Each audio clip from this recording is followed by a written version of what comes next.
आज की कहानी एक ऐसे परिवार की है जो एक सुनसान रेगिस्तान में फंस जाता है, लेकिन उन्हें ये नहीं पता होता कि इस वीरान रेगिस्तान में उनके अलावा कुछ ऐसे खूंखार लोग भी रहते हैं जो उनकी सभी हरकतों पर नजर रखे हुए थे। और जैसे ही शाम होती है तो उन खूंखार लोगों को अपना घिनौना काम अंजाम देने का सही मौका मिल जाता है। इसके बाद उस परिवार के साथ क्या होता है देखेंगे हम आज की इस कहानी में।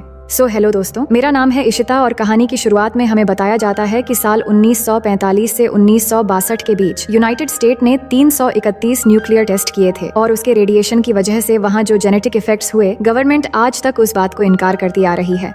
इसके बाद हमें रेगिस्तान के बीच एक रिसर्च टीम को दिखाया जाता है जहां पर वो कुछ रिसर्च कर रहे होते हैं। उनमें से एक आदमी जब अपना काम कर रहा था तभी अचानक खून से लथपथ एक आदमी उसके सामने आकर उससे मदद मांगने लगता है, पर इससे पहले वो कुछ कर पाता, अचानक पीछे से कोई उसके सर पर कुल्हाड़ी से अटैक करके मार देता है। इसके बाद उसके बाकी साथियों को भी एक एक करके बहुत बेरहमी से मार देता है, फिर उनकी लाशों को गाड़ी के साथ बांध कर ले जाता है। आगे हमें 1945 के उस न्यूक्लियर टेस्टिंग को दिखाया जाता है कि टेस्टिंग होने की वजह से बहुत सारे लोग मारे गए और उसके जेनेटिक इफेक्ट्स की वजह से बाद में बहुत सारे डिफॉर्म बच्चे भी पैदा हुए थे। अब कहानी प्रेजेंट में आती है जहां एक पेट्रोल पंप में टॉम नाम के एक आदमी को हम देखते हैं। वो किसी की आवाज सुनकर अचानक से उठ जाता है और अपनी गन लेकर बाहर आता है और किसी को रूबी रूबी कहकर चारों तरफ ढूंढने लगता है। इसके बाद वो जब वापस आता है तो देखता है कि उसके रूम के दरवाजे पर किसी का बैग पड़ा था, जिसे देखकर वो चिल्ला चिल्ला कर कहने लगता है, मैंने कहा ना सब कुछ खत्म हो गया है, अब मैं कोई मदद नहीं कर सकता। ये कहकर वो अंदर चला जाता है, मगर थोड़ी देर बाद उस बैग को अंदर ले जाता है। तभी हम देखते हैं कोई उसको छुप कर देख रहा था। फिर अंदर जाकर टॉम जब उस बैग को चेक करता है तो उसमें से किसी का कैमरा और कुछ एक्सपेंसिव चीजें निकलती है और एक डिब्बे में किसी का कटा हुआ कान भी था। कुछ देर बाद उसे बाहर से एक गाड़ी की आवाज आती है। बाहर हम एक फैमिली को देखते हैं जो पेट्रोल भरवाने के लिए आए थे। इस फैमिली में आदमी का नाम जॉन और उसकी वाइफ का नाम एथल है। उनके 3 बच्चे होते हैं, जिनमें से लिन और उसके हस्बैंड डग गाड़ी के साथ जुड़े पीछे वाले ट्रेलर में होते हैं और कैथरीन नाम से उनकी एक छोटी बेटी भी होती है। बाकी 2 बच्चे ब्रेंडा और बॉबी हैं और उनके साथ 2 डॉग्स भी थे जिनके नाम ब्यूटी और बीस्ट है। ये लोग ट्रिप के लिए कैलिफोर्निया जा रहे थे। अब गाड़ी में पेट्रोल भरवा ही रहे थे कि तभी उनका एक डॉग गाड़ी से निकलकर उस आदमी के रूम में चला जाता है। लिन जब उसे लेने के लिए अंदर जाती है तो डॉग वहाँ खिड़की से बाहर देखकर भौंक रहा था। लिन को यहाँ वहीं बैग भी दिखता है, मगर वो उसे इग्नोर कर देती है और डॉग को लेकर वहाँ से निकल आती है। इसके बाद वो लोग यहाँ से जाने ही वाले थे कि वो आदमी आकर उनको कहता है, अगर आप लोग मेन रोड के बजाय उस कच्ची सड़क से होकर जाएंगे तो आप लोगों के 2 घंटे बच जाएंगे। तो जॉन उसकी बात मानकर सबको लेकर उसी रास्ते से जाने लगता है और सभी हंसी खुशी इस रास्ते से होते हुए आगे बढ़ रहे थे। वो काफी दूर चले गए थे। तभी हम देखते हैं किसी ने उनके रास्ते में ट्रैप बिछा दिया था और गाड़ी जैसे ही वहाँ से गुजरता है तो टायर ब्लास्ट होकर गाड़ी डिसबैलेंस हो जाता है और सीधा जाकर एक पत्थर से टकरा जाता है। वो सब गाड़ी से बाहर आते हैं और बहुत परेशान हो जाते हैं कि अचानक टायर कैसे ब्लास्ट होकर इतना बड़ा एक्सीडेंट हो गया।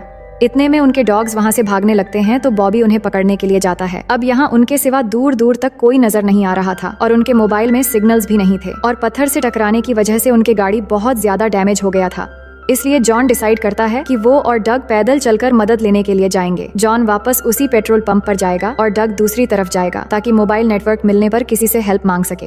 वही बॉबी जब डॉग्स को लेके वापस आ रहा था तभी हम देखते हैं कोई छुपकर उसका पीछा कर रहा था। इसके बाद जॉन अपने साथ एक गन रख लेता है और वो डग को भी एक गन देना चाहता था, पर वो मना कर देता है और वो गन बॉबी को रखने के लिए कह देता है। इसके बाद सब लोग मिलकर प्रेयर करने लगते हैं। फिर जॉन और डग अलग अलग रास्ते पर चल पड़ते हैं। तभी हम देखते हैं कोई पहाड़ के ऊपर से बिनोक्यूलर्स से उन्हें देख रहा था। अब इनके जाने के बाद ब्रेंडा जब ट्रेलर में जाती है तो उसका दरवाजा खुलते ही उनकी एक डॉग वहाँ से भाग जाता है। बॉबी फिर से पकड़ने के लिए उसके पीछे भागता है तो ब्रेंडा भी बॉबी के पीछे जाती है।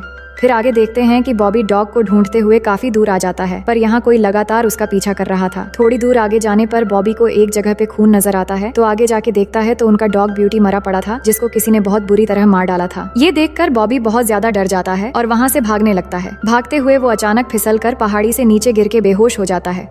तभी एक डिफॉर्म लड़की उसके पास आके बैठ जाती है और ये वही लड़की रूबी थी जिसे टॉम ढूंढ रहा था। वो बाकी म्यूटेंट की तरफ बिल्कुल नहीं थी, बल्कि वो बॉबी को दूसरे खूंखार म्यूटेंट से बचाना चाहती थी, जिनमें से एक ऊपर बैठे डॉग का मीट खा रहा था और इसी ने ही डॉग को मारा था। वही डग चलते चलते बहुत दूर आ चुका था, जहाँ बहुत ही ज्यादा बड़े बड़े गड्ढे होते हैं। वहाँ उसे दूर से कुछ नजर आते हैं तो पास जाकर देखता है कि यहाँ तो बहुत सारी गाड़ी बंद पड़ी हुई है। वो गाड़ियों को चेक करता है पर एक भी गाड़ी चलने लायक नहीं था। इधर जॉन उसी पेट्रोल पंप में पहुंच जाता है जहां उसे पहुंचते पहुंचते रात हो गई थी। वो अंदर जाता है और टॉम नाम के उस आदमी को ढूंढने लगता है और वहां से फोन करने की भी कोशिश करता है, पर फोन डेड होता है। इसके बाद वो थोड़ा और अंदर जाता है तो उसे वही बैग नजर आता है। फिर जब बैग को देखने लगता है तभी वो उस डिब्बे को खोलता है जिसमें वो कटा हुआ कान था। ये देखकर उसे खतरे का एहसास होता है तो वो गन निकाल लेता है। फिर वहाँ दीवार पे देखता है जहाँ उसे कुछ डिफॉर्म बच्चों की तस्वीरें और कुछ न्यूज़पेपर्स दिखती हैं जिसमें न्यूक्लियर टेस्टिंग के बारे में कुछ लिखा हुआ था। ये देख के वो समझ जाता है कि टॉम गलत रास्ता बताकर उन्हें कोई मुसीबत में डालना चाहता था। इसके बाद वो जल्दी से एक गाड़ी लेकर वहाँ से जाने लगता है। तभी उसे सामने से टॉम की आवाज आती है। वो उसके पास जाता है तो देखता है कि टॉम के पास बंदूक है और वो नशे की हालत में है। वो उससे बंदूक नीचे करने को कहता है, मगर उसी वक्त टॉम अपने ही बंदूक से खुद का सर उड़ा लेता है। ये देख के जॉन बहुत ज्यादा डर जाता है। तभी उसे किसी की आवाज आने लगती है जिससे डर के मारे वो चारों तरफ गोलियां चलाने लगता है। फिर जल्दी से आकर गाड़ी लेके जाने वाला होता है। तभी सामने के मिरर में देखता है एक आदमी उसके पीछे बैठा है और इससे पहले वो कुछ कर पाता वो आदमी उसका सर गाड़ी के शीशे पे जोर जोर से मारकर बेहोश कर देता है। इसके बाद वो जॉन को एक माइन के अंदर ले जाने लगता है।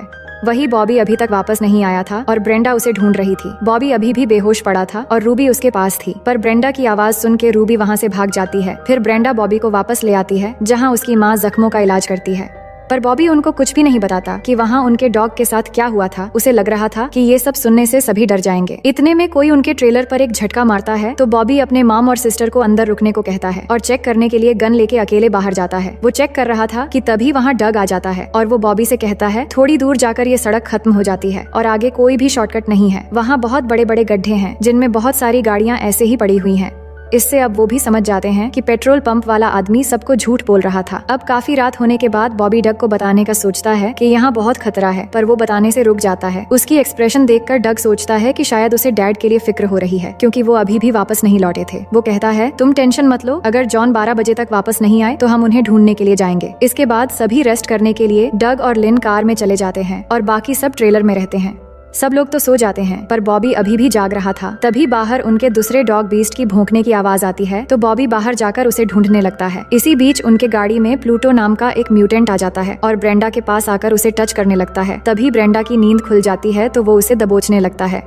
उधर बॉबी को भी झाड़ियों में कुछ नजर आता है जिससे वो डर के मारे फौरन जाकर डग और लिन को जगाता है और उन्हें सब कुछ बता देता है कि यहाँ पर हम अकेले नहीं हैं। डग कहता है चिंता मत करो, सब कुछ ठीक हो जाएगा और अभी हम जॉन को ढूंढने के लिए निकलेंगे। इतने में उन्हें किसी की चीख सुनाई देती है और तभी उनसे कुछ दूर एक पेड़ पर आग लग जाती है। दरअसल म्यूटेंट ने जॉन को पेड़ से बांधकर आग लगा दिया था। ये देखकर सभी जॉन को बचाने के लिए भागते हुए जाते हैं।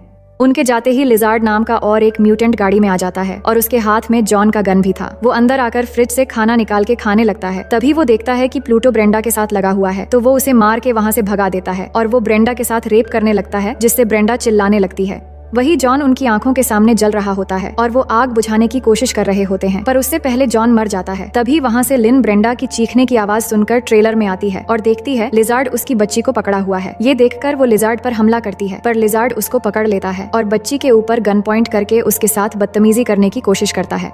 इसी बीच वहाँ उनकी मॉम आ जाती है और पीछे से लिजर्ड पर हमला करने की कोशिश करती है, पर लिजर्ड उसे गन से शूट कर देता है। फायरिंग की आवाज सुन के डग और बॉबी गाड़ी की तरफ भागते हैं। इसी बीच लिजर्ड ब्रेंडा को भी मारने वाला होता है। तभी लिन एक स्क्रू ड्राइवर से उसके पैर में वार कर देती है जिससे लिजर्ड ब्रेंडा को छोड़कर लिन को शूट करके मार देता है। इसके बाद वो दोनों ब्रेंडा और बच्ची को अपने साथ ले जा रहे होते हैं, पर यहाँ डग और बॉबी आ रहे थे, इसलिए वो ब्रेंडा को छोड़ के बच्ची को लेकर वहाँ से भागने लगते हैं। बॉबी उन पर गोलियां चलाने लगता है लेकिन वो काफी दूर भाग चुके होते हैं।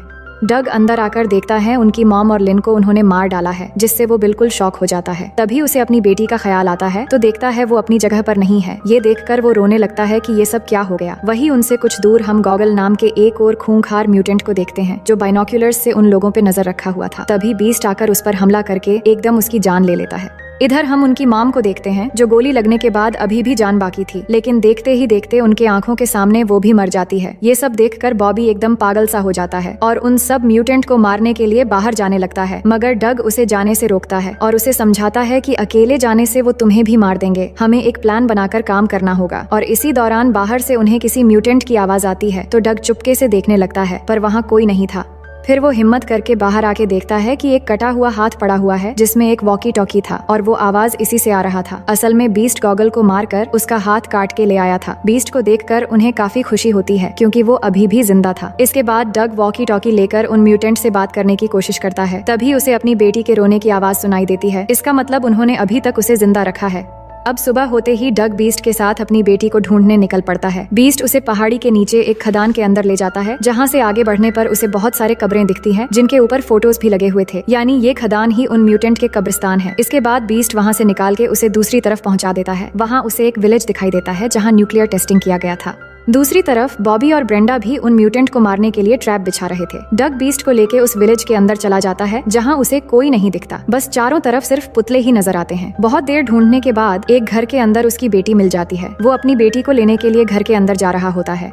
तभी वहाँ से सिस्ट नाम का एक म्यूटेंट गुजरने लगता है, जिसे देखते ही डग एक गाड़ी के अंदर छुप जाता है। फिर उसके जाते ही बीस्ट को गाड़ी में रखकर घर के अंदर जाता है। अंदर जाके वो एक आदमी को देखता है जो टीवी देख रहा था। वो किसी तरह उससे चुपके अपनी बेटी तक पहुंच जाता है और उसे उठाकर चुपचाप निकलने लगता है। तभी अचानक वो आदमी आकर उसे मार के बेहोश कर देता है।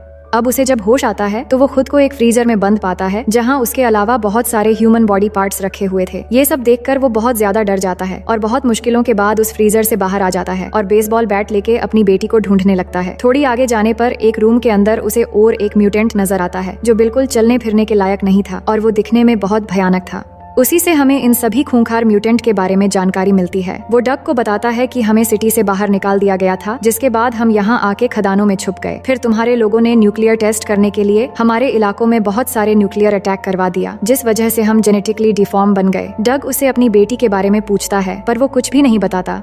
तभी वहाँ पे और एक म्यूटेंट आके हमला कर देता है और डग को बहुत बुरी तरह मारने लगता है और एक कुल्हाड़ी से उसकी 2 उंगलियां काट देता है। फिर उसे जान से मारने वाला होता है, पर इसी बीच मौका पाते ही वो एक स्क्रू ड्राइवर से हमला कर देता है और फिर उसी की कुल्हाड़ी से उसका काम खत्म कर देता है। ये सब आवाज सुन के सिस्ट भी वहाँ आने लगता है तो डग उसे आता हुआ देखकर कुल्हाड़ी लेकर गाड़ी के पीछे छुप जाता है और जैसे ही वो नजदीक आता है वो कुल्हाड़ी से उस पर अटैक कर देता है और उसे भी मार देता है। ये सब बिग ब्रेन देखकर लिजर्ड को ऑर्डर देता है कि उस बच्ची को मार दो। उसी दौरान बीस्ट वहाँ आ जाता है और बिग ब्रेन को मार देता है। अब डग अपनी बेटी कैथरीन को ढूंढने के लिए हर घर की तलाशी लेने लगता है। वही जब लिजर्ड बच्ची को मारने के लिए आता है तो देखता है कि यहाँ तो एक पिग का बच्चा है। दरअसल कैथरीन को रूबी वहाँ से लेकर भाग गई थी। दूसरी तरफ बॉबी और ब्रेंडा को देखते हैं जिनकी मॉम की लाश गाड़ी से गायब थी। तो बॉबी अपनी मॉम की लाश ढूंढते हुए एक जगह जाने के बाद देखता है कि एक म्यूटेंट उसकी मॉम की लाश खा रहा है। ये देखकर बॉबी बहुत ज्यादा डर जाता है। तभी वो म्यूटेंट भी उसको देख लेता है और उसे मारने के लिए पीछे आने लगता है, पर बॉबी जल्दी से भागते हुए ट्रेलर के अंदर आ जाता है। इसी बीच ब्रेंडा ट्रेलर के अंदर गैस के पाइप खोल देती है और बॉबी दरवाजे के नीचे जल्दी से कुछ माचिस की तीली लगा देता है। फिर वो दोनों चुपके से ट्रेलर के पीछे से बाहर निकल जाते हैं। इसके बाद जैसे ही वो म्यूटेंट ट्रेलर का दरवाजा खोलता है वहाँ एक बहुत बड़ा ब्लास्ट होता है और वो म्यूटेंट भी जल के मर जाता है। वही रूबी कैथरीन को लेके अभी तक भाग रही थी। इतने में डग एक बंदूक लेकर उसके बिल्कुल सामने पहुंच जाता है। अब क्योंकि रूबी उन म्यूटेंट की तरह नहीं थी इसलिए वो कैथरीन को उसे देना चाहती थी। तभी लिजर्ड वहाँ पे आकर डग पे हमला कर देता है और उसे बहुत बेरहमी से मारने लगता है, पर डग भी उसके साथ मुकाबला करता है और आखिरकार उसे शूट करके मार देता है। अब रूबी डग को उसकी बेटी वापस लौटा देती है, जिसे पाकर डग बहुत खुश हो जाता है। लेकिन लिजार्ड अभी भी जिंदा था। वो उठ जाता है और बंदूक लेकर डग को मारने वाला होता है, मगर रूबी ये देख लेती है और उसे अपने साथ लेके पहाड़ से नीचे गिर जाती है, जिससे लिजार्ड के साथ साथ वो भी मारी जाती है। इसके बाद डग जख्मी हालत में किसी तरह अपनी बेटी और बीस्ट को लेकर बॉबी और ब्रेंडा के पास पहुंचता है, जिसे देखकर वो दोनों उसके पास भागते हुए आते हैं और अब उनकी पूरी फैमिली में सिर्फ 4 ही जिंदा बचे थे। सब मिलकर बहुत खुश हो जाते हैं। लेकिन तभी हम देखते हैं कोई पहाड़ के ऊपर से उन्हें बिनोक्यूलर से देख रहा था, जिसका मतलब वो म्यूटेंट अभी भी जिंदा है। और इसी के साथ इस कहानी का पहला पार्ट यहीं पर खत्म हो जाता है। तो दोस्तों ये इस कहानी का पहला पार्ट था। अगर आपको दूसरा पार्ट भी चाहिए तो बस एक प्यारा सा कमेंट जरूर कर देना।